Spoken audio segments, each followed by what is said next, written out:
Question: how hard is it to be polite and nice to one another? Answer: not at all. So why aren't we doing it? Let's talk about that.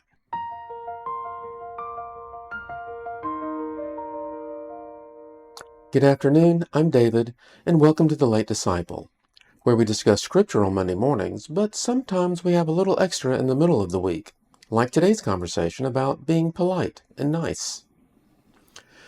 So, I've always been what I like to think of as a nice guy. When I pass someone on the street, I usually make eye contact, smile, maybe a quick nod or hello. If I'm within 10 feet of a door, I'll hold it open. Doesn't matter who it is. And yes, I still say yes sir, no sir, yes ma'am, no ma'am. I get it if you find that last part off-putting. It's partly a regional thing and partly generational. But for me, it's just being polite.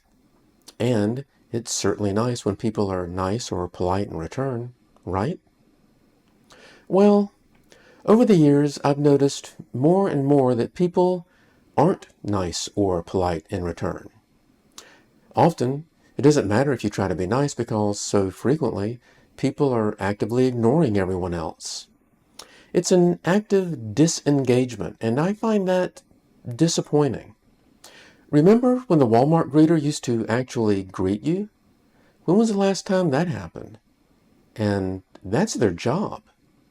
So, yeah, over the years I've been less and less rewarded for being proactively nice and polite, but that hasn't changed my habit. I still do it.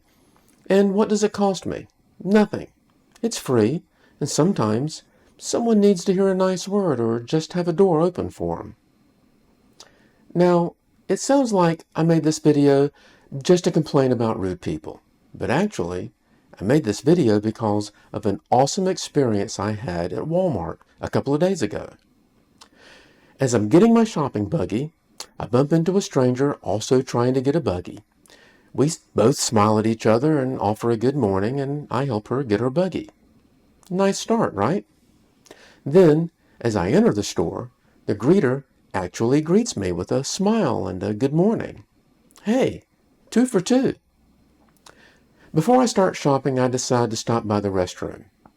And I meet a gentleman coming out as I'm going in. Again, we mutually exchange smiles and excuse me's. Okay, this is not a normal Walmarting experience for me. At this point, I even make a voice memo to remind myself to make a video about being nice to people in public. And by the way, my entire shopping experience that day was positive. It felt like a parallel universe Walmart.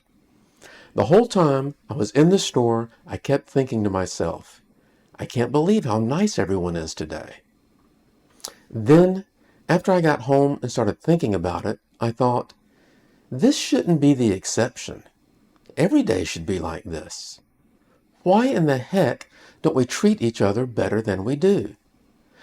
I know part of it is the tribalism culture that's sprung up over recent years, and yes, people also tend to be focused on their phones more than their environment. But honestly, we need to do better. If we can't be nice to each other as a natural first instinct, that's a clear sign that the enemy is winning when it comes to our daily interactions with one another. And I don't think we should take that lightly. If you're thinking, why should I listen to this guy? Fair enough, I'm just one of millions on the internet, and heck, less than 50 people a week care to listen to what I have to say. But Jesus has an opinion on the matter, and he instructed us to love one another. In fact, when he was challenged with the question, what is the most important commandment?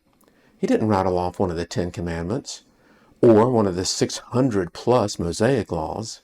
Instead, he said, you shall love the Lord your God with all your heart and with all your soul and with all your mind. This is the great and first commandment, and a second is like it. You shall love your neighbor as yourself. On these 2 commandments depend all the law and the prophets. In other words, love is the foundation of it all. How about this example? After a Passover supper with his disciples, Jesus told them, "A new commandment I give to you, that you love one another. Just as I have loved you, you also are to love one another. By this, all people will know that you are my disciples, if you have love for one another." And after Jesus' ministry, his apostles continued to share and preach this philosophy of love.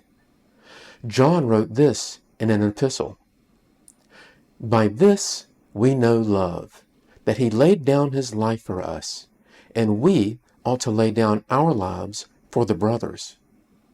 But if anyone has the world's goods and sees his brother in need, yet closes his heart against him, how does God's love abide in him? Little children, let us not love in word or talk, but in deed and in truth." And finally, in his letter to the church in Corinth, Paul's words of love are heartfelt and memorable. "If I speak in tongues of men and of angels, but I have not love, I am a noisy gong or a clanging cymbal. And if I have prophetic powers and understand all mysteries and all knowledge, and if I have all faith so as to remove mountains, but not love, I am nothing. If I give away all I have, and I deliver up my body to be burned, but have not love, I gain nothing. Love is patient and kind. Love does not envy or boast. It is not arrogant or rude. It does not insist on its own way. It is not irritable or resentful. It does not rejoice at wrongdoing, but rejoices with the truth. Love bears all things, believes all things, hopes all things, endures all things." If we all made even the smallest attempt to actually love one another, regardless of our differences, behaved outwardly nice and polite, do you think this world would look different? I think it would look a lot different, maybe unrecognizable compared to today. I think I'd like to live in that world. Wouldn't you? Am I being too naive? I've accused myself of that in the past, so yeah, probably. But still, wouldn't it be nice? If you've listened this far, I challenge you to be nice to everyone you meet for an entire week.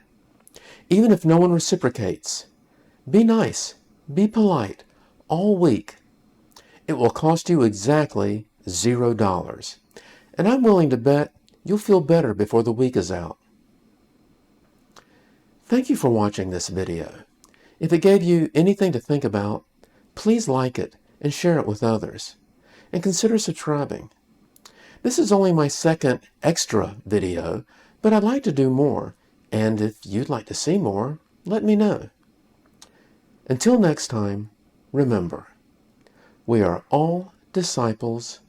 It is never too late.